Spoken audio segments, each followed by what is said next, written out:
your sleeve. Let's get this off you.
Good morning. Is it still morning? It's barely morning, but it is still morning. If you guys have been watching the journey, you know that we are on a mission to join the 5 a.m. club. Today we did not make it, but regardless, we are still getting things done. Sometimes you just have late mornings, especially when you are in that season where you're chasing a dream. You're gonna have a lot of late nights. Me and my husband are the co-owners of a media company, so we spend a lot of nights these days finishing up assignments and strategizing for what we want things to look like in the future. So when you have late nights, sometimes you sleep in a little bit later too. Anyways, you already know what time it is. Wanna get this money with me?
Videographer, you know what I'm saying?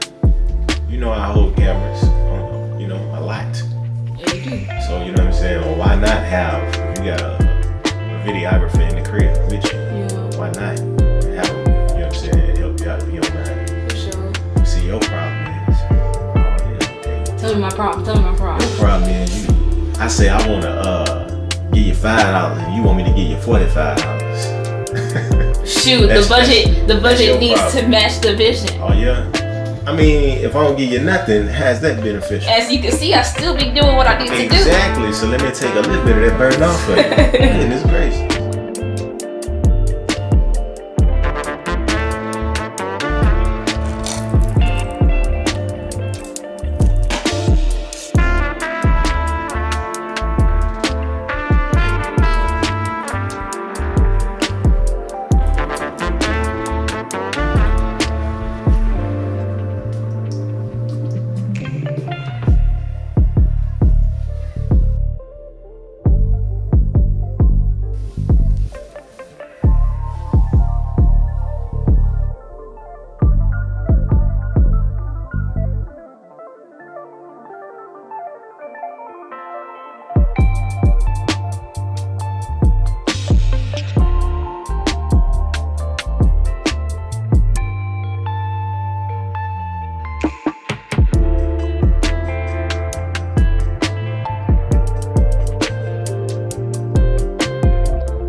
I keep a bottle of lotion in my car, in my husband's car.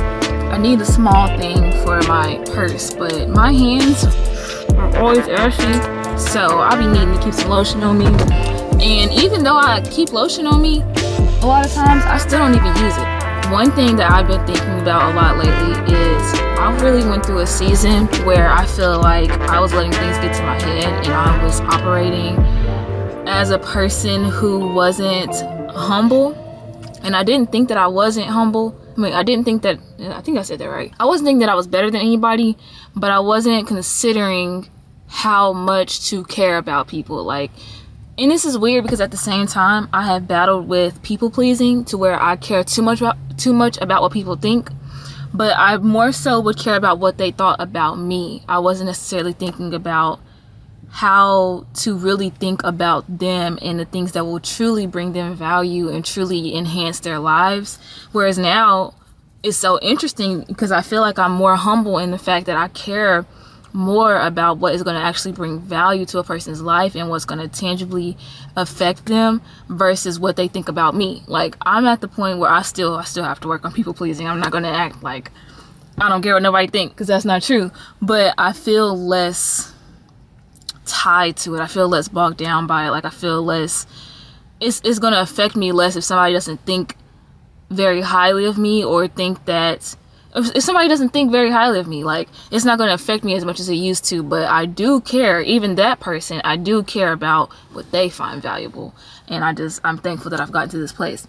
The reason I said all that, though, is because once I realized that I wasn't really deeply caring about the wholeness of a person, I kind of let myself go, because I felt like I didn't want to think that I was better than anybody or better than where I came from. And so something that I've been really reflecting on lately is, while it's good and important for me to stay humble, I do still have to carry myself like a person who's representing God, who's representing the Lord, who's representing the Creator. And one thing that we believe about that is that He's royalty. We believe that He is the King of Kings. And so if I am His child, I'm also royalty. Not in the sense that I'm better than any of His other children, but I have to carry myself like royalty. So I'm really working on making sure I stay polished, and I'm learning what that looks like for me, because I'm not about to keep getting my nails done all the time. Like, my house isn't perfect, my car is not perfect, and I'm not gonna let that beat me up. Like, I'm still out here doing what I gotta do, and I'm thankful for everything I have, no matter how it looks to somebody else. But the things about, like, basically taking care of what is mine. So keeping myself moisturized. Maybe it doesn't look like having the perfect nails, but just taking care of the nails that I do have, taking care of the skin that I do have. I'm wearing, I'm saying protective style right now, but taking care of my real hair, and just really taking care of what God has given me without needing to add more to it, but still understanding that, like, I need to carry myself like royalty. I hope that makes sense. All right, so I really just came up here to get some content. I'm not even gonna lie to you guys. But since I'm here, I'm gonna take care of some business. I see that I missed a call. This is why I love having Notion, because I can use it on my desktop or my laptop and my phone. So it's easy for me to see what my to-do list for the day is.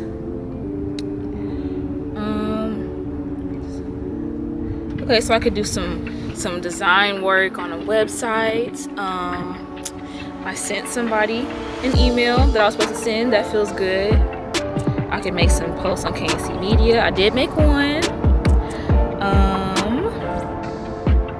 Yeah, I can do some things here. I'm gonna call this lady back now.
eventually I want to review these two books on my channel.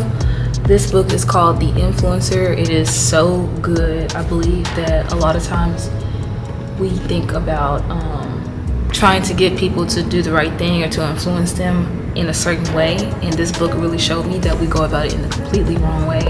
And not only did it show me that we do it the wrong way, it broke down the right way so well.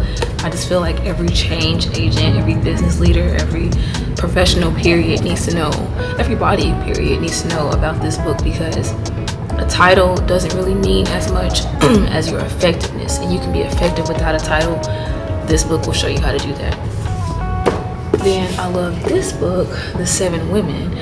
I thought it would be kind of cheesy because it's like 7 women. It's already like on some like superwoman type stuff, and I'm not really into that. But I think that I'm not into that, and then the older I get, the more I realize, like, just because something looks cheesy or too easy doesn't mean it is, especially when you try to start doing it for yourself. You see how challenging it really is. So this book talks about a lot of women that we already know: Mother Teresa, Rosa Parks, who else? Joan of Arc, I think.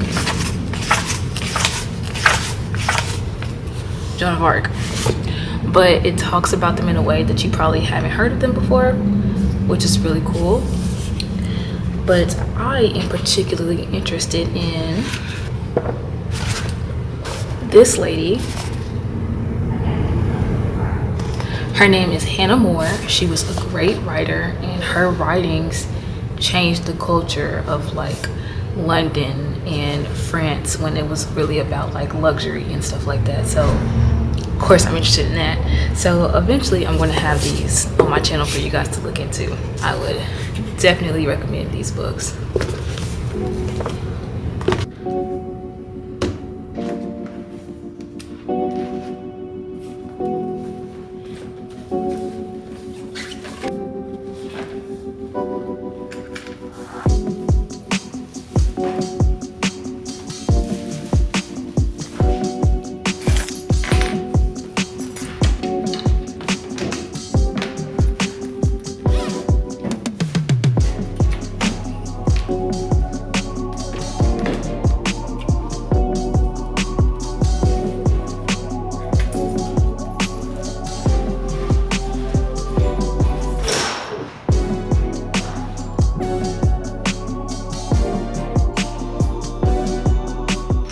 I should have took this in the library. I was getting thirsty.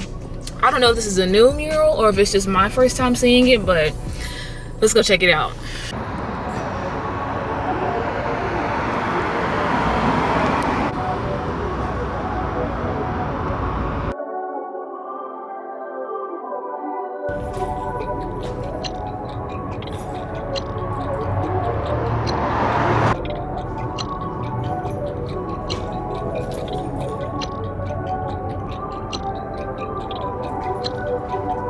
No, that's new. I do see tape coming off of it, so it looks like it's kind of new. If you're not familiar with Pine Bluff, this is actually an art museum, and then over here is called an art space. They have plays and all kinds of events, and yeah, lots of cool things are trying to be on their way to Pine Bluff, so hopefully we will be able to receive them.